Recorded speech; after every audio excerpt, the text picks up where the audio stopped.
Cinema ও series নিয়ে প্রচুর ব্যস্ততায় রয়েছেন বলিউডের জনপ্রিয় অভিনেতা রিতেশ দেশমুখ। শিগগিরই ব্যস্ত হয়ে পড়বেন হাউসফুল ৫, ধামাল ৪ ও মাস্তি ৪ সিনেমার শুটিংয়ে। এত কাজের চাপের মধ্যেই তিনি বাতলে দিলেন বলিউড ইন্ডাস্ট্রিতে টিকে থাকার টোটকা।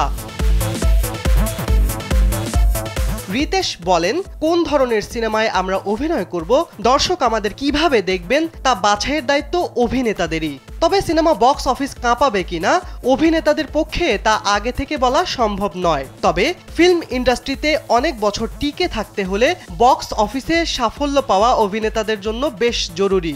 আমি ভাগ্যবান, কারণ বক্স অফিসে আমার বেশিরভাগ ছবি সাফল্যের মুখ দেখেছে। স্যান্ডেলিনা সো, রূপচর্চায় আভিজাত্য।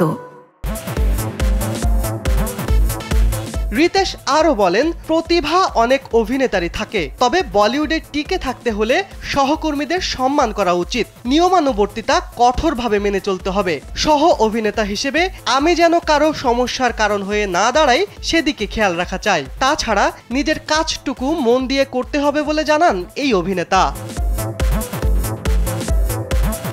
শিবলি আহমেদ, কালবেলা।